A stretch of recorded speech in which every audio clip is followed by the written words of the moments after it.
Gracias, muchísimas gracias por continuar con Uno más Uno.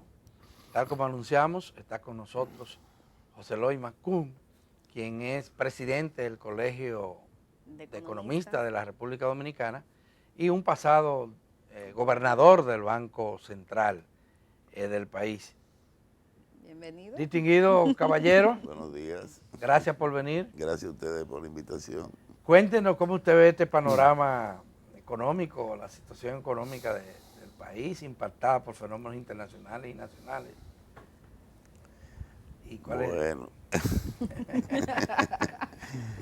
la famosa pregunta inicial. Hoy un periódico publicaba que las amas de casas están con el grito al cielo. Por suerte son las amas de casa nada más. Sí, pero nada más las amas de casa, ¿eh? Y los amos de casa también. También, todo el mundo. Todo el mundo. Incluyendo el gobierno. Sí, no, ¿qué puedo decir? Todos los días salen predicciones de un futuro muy oscuro, muy difícil. Economistas de renombre, empresarios que rara vez se equivocan en sus predicciones, nos auguran una situación catastrófica. Hablan de recesión, hiperinflación, hablan de una caída de los mercados, devaluación del dólar. Y todo eso tendrá consecuencias en el empleo, pérdida de empleo, pobreza, más endeudamiento de los gobiernos.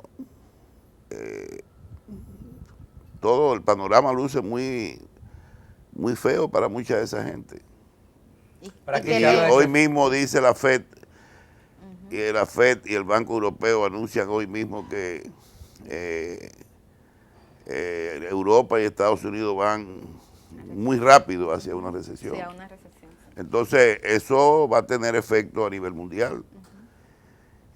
América Latina, hay países que ya están en un nivel de crecimiento que pronto podrían caer también en recesión. Aquí sí, sin embargo, se habla de crecimiento. Nosotros, por lo menos, ya entrando un poco a la parte interna, que es lo que le preocupa al dominicano, porque como todo pueblo, tú le explicas a la gente que la inflación es un fenómeno externo, que no es causado por ninguna crisis interna, ni crisis fiscal, ni crisis monetaria. Al ama de casa esa vaina no le importa. Cuando va al supermercado y tiene que pagar un pollo a 100 libras, a 100 pesos la libra. ¿Me entiende? Cuando ve que 5,000 pesos que gastaba y compraba, hoy no lo compra con 8,000. Entonces, eso es lo que le interesa a la gente, eso es lo que la conmueve, las afecta. No que tú le expliques que eso viene por una guerra o por una pandemia. Quieren soluciones y eso no hay varita mágica para eso. Lo que se está haciendo aquí lo está haciendo todo el mundo. Aquí, digamos, mira ahora el presidente Biden está pidiendo que le quiten los impuestos a la gasolina. ¿Qué hicieron aquí? ¿Qué hizo el gobierno aquí? Congeló los precios, que le está saliendo más caro que haber, por ejemplo, eliminado el ad valorem a la gasolina. Ya va por 20 y pico de mil millones. Eso es el ad valorem casi de un año. Entonces, decidió, otros países han hecho lo mismo, congelaron los precios, otros bajaron los impuestos. Pero ¿cuál es el propósito? El mismo, congelar los precios de los combustibles porque eso dispara todo. Y hay que entender esa realidad. Que va a abrir un hoyo fiscal, que va a generar problemas presupuestarios. ¿Qué importa esa vaina? Hay que controlar la inflación, ese es el punto principal. Como dijo el presidente de la FED, a mí no me importa que entremos en recesión en Estados Unidos. Eso no es el problema. Hay que bajar la inflación. Ese es el objetivo ahora mismo de todos los gobiernos. En el caso dominicano, que recientemente las autoridades publicaron un pronóstico, hablaban de que la economía crecería, un 5%, han variado el porcentaje a la baja, pero insisten en que pese a todo este fenómeno adverso, este panorama adverso, crecería la economía dominicana. Es posible que crezca entre 4.5 y 5%. Hay que revisar ahora mismo el marco macroeconómico en que se diseñó el presupuesto del año 2022 y hay que hacer un nuevo presupuesto. Y eso tiene que hacerse ahora, ¿verdad? Claro. Entonces, ese nuevo presupuesto basado en ese nuevo marco de política macroeconómica tiene que cambiar la meta de inflación, la meta de crecimiento, probablemente va a tener que cambiar la meta del déficit. Entonces, sobre ese marco que tú defines, es que tú haces el presupuesto. Eso quiere decir que lo peor no ha pasado. No, las cosas, como te digo, si mañana hubiera una solución que concluyera la guerra de Ucrania y Rusia, vamos a decir, se sentaran en una mesa, aunque sigan peleando, y se visualiza una solución de 2 o 3 meses, todas esas predicciones se cayeron. Todas esas predicciones se cayeron. Entonces la política monetaria va a comenzar... ¿Usted cree que bueno, la solución definitiva, si se produjera en la guerra de Ucrania, va a ser que Rusia se va a quedar con una parte del territorio? Cualquiera que sea, esa es una solución. Pero eso permitiría que Europa otra vez... se calmaría la situación. Vuelva a negociar con Rusia. Bueno, habría que ver un acuerdo, como dijo Kissinger hace poco, bueno, cédale una parte de Ucrania a Rusia, déjenle a Crimea, a Donbass y algunas ciudades fronterizas que ahora mismo han ocupado, que eran prorrusas. El nombre es difícil pronunciarlo, algunos nombres de las ciudades. Sí. Bueno, negocien, pero se terminó la guerra. Sí. Y eso ya permite un flujo de bienes que son fundamentales, que provienen de esos países. Tiene que haber un acuerdo con Rusia también, de levantar algunas sanciones a los combustibles y mejorar el suministro de granos alimenticios, que son 2 países grandes productores de alimentos, que están afectando los mercados y disparando los precios del trigo, del maíz, de la cebada, de los aceites comestibles. El gobierno aquí a nivel local ha adoptado una serie de medidas antiinflacionarias, y además para garantizar el suministro de alimentos y productos básicos a la población. Entre esas medidas está lo del subsidio a los combustibles, pero no es la única. No, también está subsidiando productos agropecuarios. ¿Son suficientes esas medidas? Sí, bueno, mira, se han ampliado los mercados de INEPRE, se han duplicado los servicios de los comedores económicos, se aumentó la tarjeta de Supérate y se aumentó el número y se aumentó el monto. Ambas cosas se aumentaron. Se está dando un subsidio adicional al diésel, hay un sinnúmero de programas nuevos este año que han elevado el gasto. No solamente el gasto, sí, no solamente por el congelamiento de combustible, que es de lo que se habla.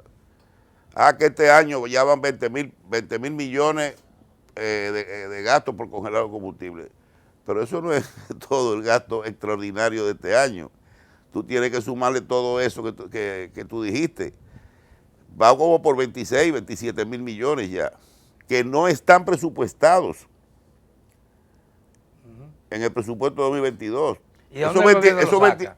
Bueno, tendrá que hacer, hay una ventaja, los ingresos están aumentando. Si tú analizas los ingresos hasta mayo, ingresos fiscales, yo estimo que debe haber como 25 o 30 mil millones de pesos más de ingresos que lo que había programado. Y tú te preguntas por qué. Bueno, en parte por la inflación.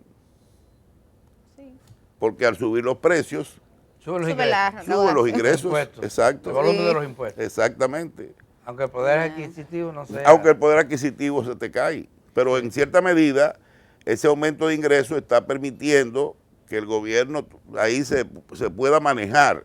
Ahora, ¿qué pasará el resto del año? Yo estimé que este año el gobierno tiene que buscar 60 mil o 70 mil millones de pesos más para poder continuar todos los programas sociales que tiene ahora y otros que va a tener que implementar. Como tú dices, las cosas pueden agravarse. Las predicciones no son buenas. Y estoy hablando, no mis predicciones de gente de las grandes. Habla hasta el presidente de la Pepsi-Cola ayer. El de la Pepsi-Cola pintó un panorama tétrico de las cosas que pueden pasar en el futuro. ¿Y de dónde usted prevé que podrían salir esos recursos adicionales? Bueno, porque ya lo de la reforma fiscal, eso está descartado. Bueno, entonces, ¿qué implicaría eso? ¿Más endeudamiento? Si tú me sientas aquí con 2 economistas más, o 3. Múltiples formas. Bueno, exacto. Y llenamos la mesa. Mira, yo creo que una parte podría estar de acuerdo en decir, aumentemos la deuda este año, un 1%. Que manden una ley al Congreso para emitir bonos por 50,000 millones más. Otros dirán, aumentemos el déficit de un 3, como ha estado en todos estos años, a un 4. Es lo mismo. Un mayor déficit te aumenta después la deuda. Déficit fiscal. Esa es una solución. La otra solución, bueno, hay otra también. Pide adelantos de impuestos. Ve a la Barri, que está vendiendo oro a muy buen precio, y negocia adelantos de impuestos con grandes empresas. Ayer y anteayer bajó el precio del oro. Sí, pero todavía está en un precio bastante atractivo.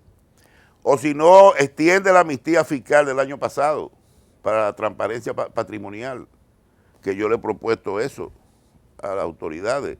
Esa amnistía que te permitió por 6 meses transparentar tus activos y a través de una... ¿Y permitió incrementar ingresos? 29,000 millones generó eso. ¿Pero a cuántas personas benefició?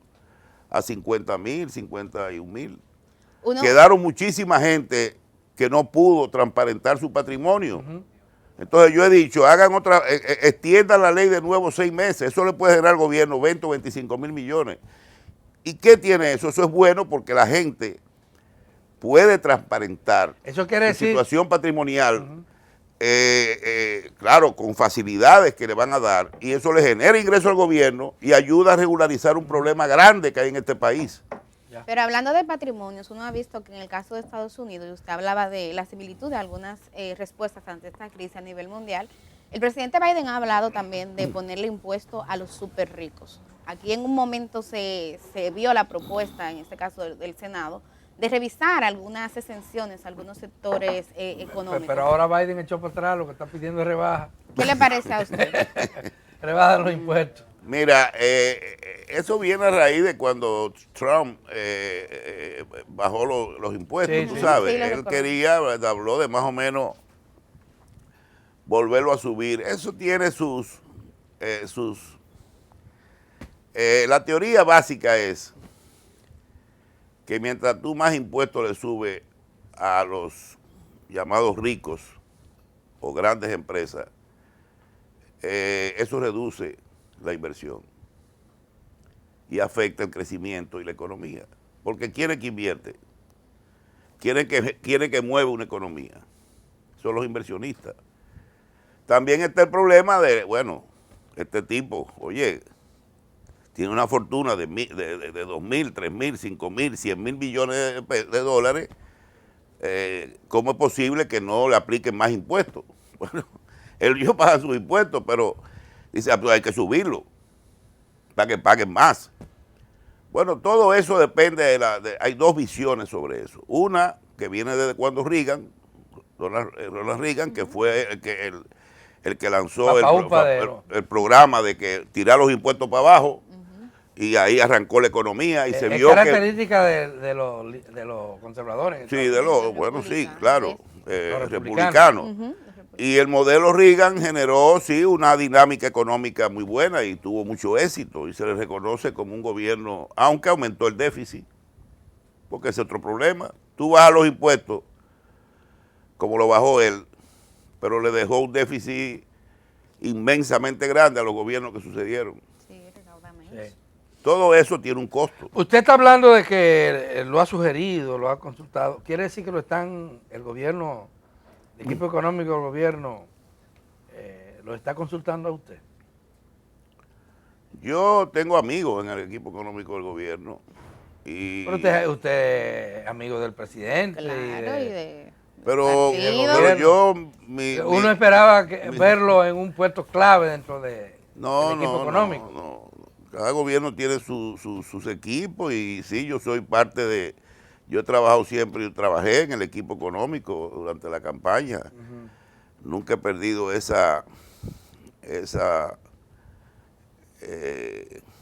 y doy mis opiniones, me la piden también, asesoro, en fin, pero no tengo un rol decisivo, ¿no?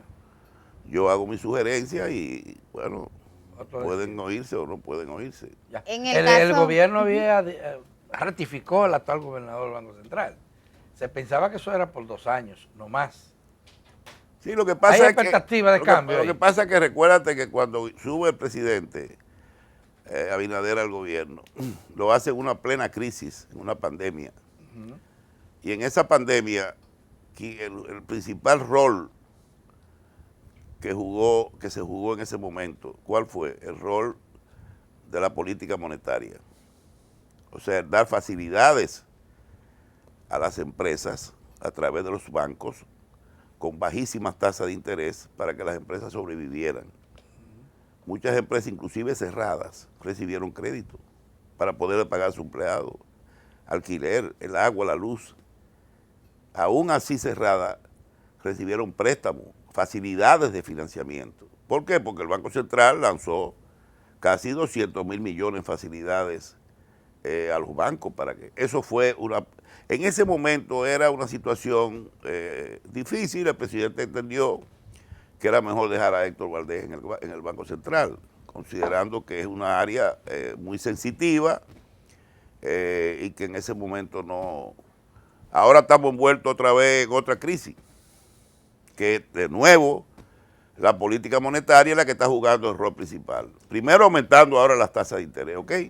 ¿Y le parece bien? ¿Está de acuerdo con esa receta de aumentar la tasa de interés como Obviamente, política monetaria? todo el mundo lo está haciendo, tiene que hacerlo, obligado, porque si no se te van todos los capitales de aquí.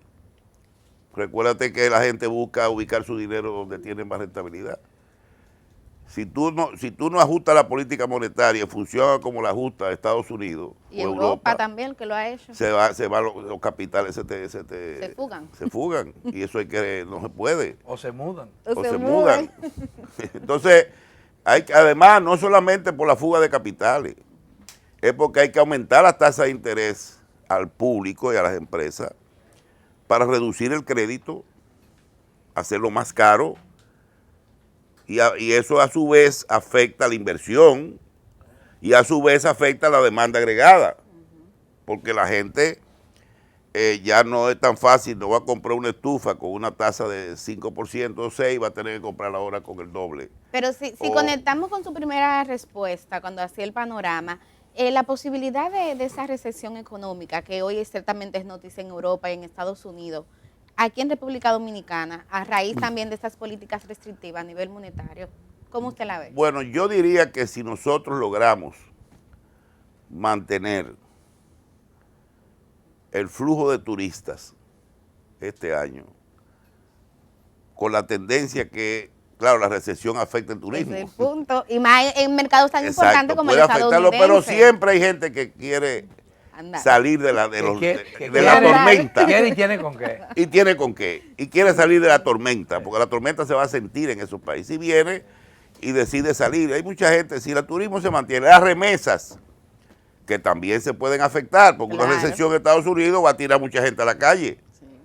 Desempleo, igual que en España, en Europa, en todas partes. Lo raro es que en Estados Unidos no está aumentando el desempleo. No, está pleno empleo. Pleno empleo. En este momento. Pese a la situación que tiene. Claro, porque son vaticinios de que el crecimiento va a comenzar a reducirse y eso va a afectar, de ahí que ellos parten. Son predicciones. No realidades todavía. Todavía no se cumplen, pero la gente se asusta, la incertidumbre crece, los mercados están ya, tú viste cómo está el mercado, los mercados bursátiles están todos en un momento como de... hay mucha inestabilidad. Inestabilidad, con caídas a veces muy fuertes, con subidas pequeñas, y es una muestra de que hay preocupación. Entonces, en el caso dominicano, si nosotros mantenemos la remesa y el turismo, la inversión extranjera, porque estamos haciendo un país muy atractivo para los inversionistas.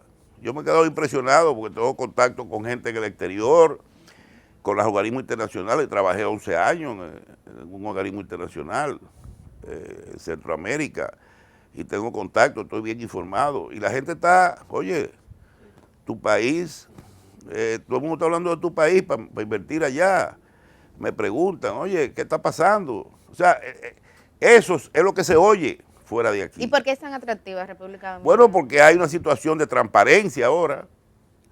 Están viendo que la corrupción, no es como antes de que tú pisabas suelo dominicano, lo primero que hacían era llevarte un funcionario y decirte, bueno, vamos a ver, qué es lo que tú vas con qué tú vas a contribuir, cuánto hay de dinero. Y el tipo cogía, si era serio, el empresario cogía un avión y se devolvía. Si era un Odebrecht, decía, no hay problema. Vamos arriba. Vamos arriba, ¿qué es lo que ustedes quieren? Y así funcionaba la cosa. Hoy eso no es así. Nadie puede decir que es así. Absolutamente nadie. Hay transparencia y eso, seguridad jurídica también. O sea, la gente, el inversionista, lo que busca es eso. Y mira, ya en muchas zonas, como misma asunto de Pedernales, el fideicomiso pro Pedernales y todo lo que se está invirtiendo, ella hay 7 hoteles que han firmado para levantar. Pero todavía no ganan la plata. Bueno, el problema es que el gobierno tiene que hacer una inversión inicial muy grande. Recuérdate Puerto Plata. Cuando comenzó el turismo en Puerto Plata. Usted ha puesto 2 ejemplos importantes, Puerto Plata y Pedernales. Ya van 2 años del gobierno. Y el acueducto de Pedernales todavía no se ha iniciado. Es correcto, es correcto. Hay que acelerar eso. También tú tienes que entender que las inversiones que debe hacer el gobierno ahí son de 500, 600 millones de dólares. Algunas se van a hacer a través de alianza público-privada. Por ejemplo, el aeropuerto. ¿Cuánto cuesta un aeropuerto? El mismo acueducto. Plantas de tratamiento de aguas negras. Eso hay que cuidarlo porque es una zona muy frágil. Sí. Hay que hacer carreteras, hay que urbanizar, hay que hacer energía. O sea, hay que hacer muchas inversiones. Pero hay atraso ahí. Hay atraso, porque es que... hay que recordar que la ciudad o la provincia que primero visitó fue Luis Abinader después de ser juramentado. Exacto. Y después Montecristi, el puerto, y después ahora habló de un puerto que es una gran idea, un puerto turístico. ¿Dónde? En Samaná fue que el presidente estaba el fin de semana, que anunció... va mañana, va este fin de semana para Samaná. En una zona... Si nosotros abriéramos puertos... No, esto de Puerto Plata tiene que ver con lo que va, pero no fue inaugural, sino un encuentro que va a realizarse en la República Dominicana de cruceros. Sí, exacto, pero él habló también de abrir un otro puerto, creo que un puerto de grandes barcos turísticos en Samaná, sí. ¿No? Que sería, aquí tenemos que abrir, así como hemos abierto 6, 7 aeropuertos internacionales, tenemos que abrir muchos puertos para que los cruceros lleguen, porque este es un país que tiene, a la gente le encanta, un país, yo viví 11 años en el extranjero, y la gente habla de este país como ninguno de nosotros hablamos. Y los funcionarios de organismos internacionales que caen aquí. Se quedan... ¿Es un premio? Se quieren quedar, su premio se quieren quedar todos. ¿Se quieren Hay muchos que se han quedado. Todos. Sí, sí, y los embajadores. Los embajadores. Todos los embajadores que están aquí quieren quedarse en Es este que país. este es un continente en miniatura. Sí. Nosotros... Y tenemos 2 vírgenes, que no la tiene nadie. Y 3 padres de la patria. 3 padres. Sí. Ya. Se nos acabó el tiempo. Bueno, sí, pero muy interesante y agradable conversar con José Luis Malcom. Ojalá que no se nos pierda y Hay poder que tenerlo pronto Estamos aquí en siempre a Uno sus Más órdenes. Uno. Vamos a hacer una pausa y cuando regresemos estaremos entonces conversando con Alicia y Jesús de Seduca.